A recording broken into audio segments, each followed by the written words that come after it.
Hey guys, Peter here to do an album review. Today I'm here to tell you about the studio debut record from Agony, The Tragedy and Understanding Nothing, on November 13th as a self-release. The album has 10 tracks, 45 minutes in length, and they are an American thrash metal band. I like the fact that they build a record that feels like a nod to the past, the bands of the past, the thrash metal bands that perhaps influenced them to pick up their own instruments and starting their own band.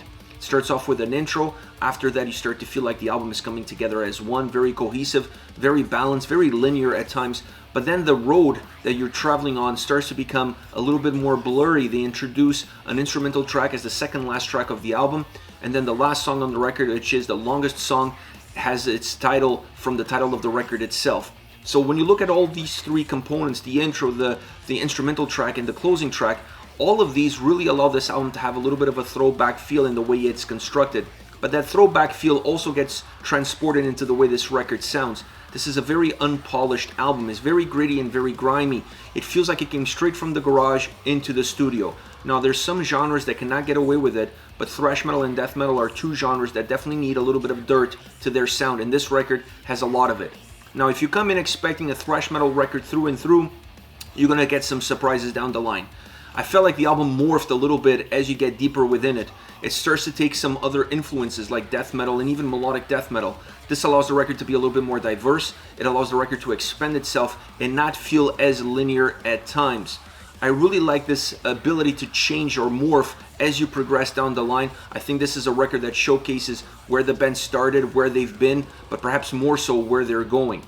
Within the soundscape of this record, there are some great elements, and then there are some elements that fall a little bit short. The one that really stands out as falling short is the bass. I'm not a fan of the bass sound on this record. I'm not sure if it's the problem with the bass itself or the mixing.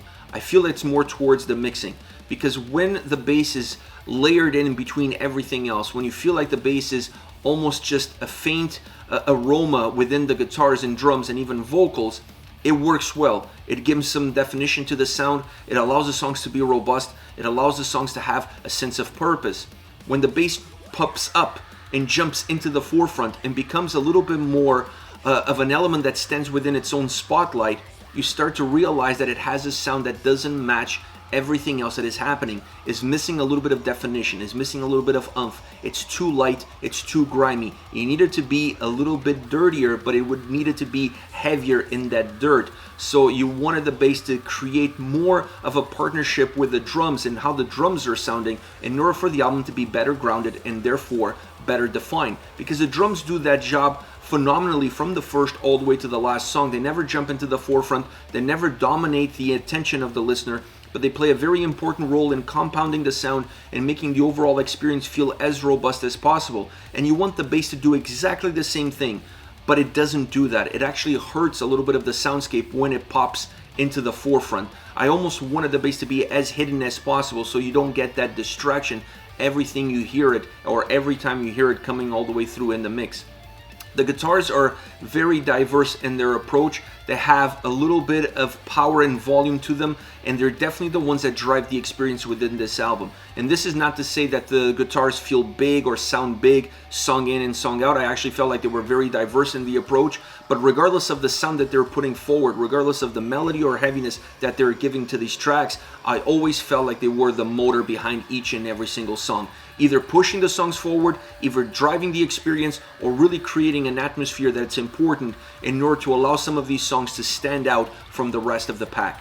As far as the vocals goes, I like the griminess, I like the anger and the intensity that the vocals have. Also pretty dynamic throughout this record. It's not like you're going to get one size fits all from beginning to end. There is a limited range, but they really use that range well throughout the entire album in order to give some of these songs a little bit more of ebbs and flows and not allowing them to feel flat and a little bit mundane at times, because it would feel repetitive as well. So I really like the vocals. I really like the intensity that they added to the record. They made some of the songs feel heavier, feel more powerful, feel like they had a lot more intensity, and you get that from the sound, but you wouldn't get that unless you have these vocals pushing the songs and coming on top of it and really dominating a lot of what these tracks have to tell the listener. All around, for a debut self-released record, I'm pretty impressed with what they've put out. This album has a lot of potential. I like the gradual process of growth that we see from beginning all the way to the end. I like to see some changes into their sound. I like to see the influences of death metal and melodic death metal into their thrash sound. It allows them to have a lot more tools to play with, and this is a band that is only taking their first steps. I really feel like this would have been even a better album. This is a triple, would have been a home run had the bass sound been better mixed within the overall record, because the bass on this album really takes a little bit of definition from the sound and therefore takes a little bit of definition from the record itself. As far as favorite songs go, I want to start off with Chad.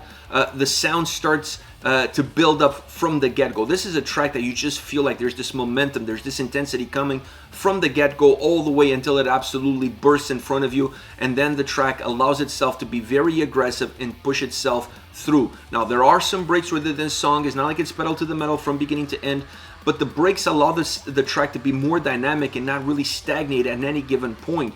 It allows the song to have ebbs and flows and feel even more energetic, feel even more aggressive at times as it moves. It has a pure rock and roll bass, but then they added some thrash elements that muddied the waters ever so slightly, allowing the track to be super interesting from a musical perspective. The vocals elevate the overall intensity of the track and make the song feel heavier than what it really is. Next we have Apathetic Entity, a heavier methodic track as it starts. I actually thought they were going to go down this line all the way through, but it's just the intro to the song itself. Then the track unleashes itself and you start to see the blistering speed that this song has and how well it moves with the drums and guitars pairing up as one element and pushing the song forward. The vocals are very diverse on this track, and that helped the song in general. It made the song feel more complete, it made the song feel more dynamic, it made the song feel heavier as well, because it pulled the strings. It changes the perception of the listener as you're navigating through the track. Great solo on this song. It really adds value, and that's something that we can say throughout the entire record. I really like the solos on this album because they always felt like they came in at the right time, but not just at the right time, with the right elements in order to elevate the quality of the tracks. So this is a song that has a lot of power, a lot of aggression from start to finish. One of my favorite songs on the album because of how it's put together, how it's built, how it sounds, and how much it moves and how much it morphs as you progress all the way through.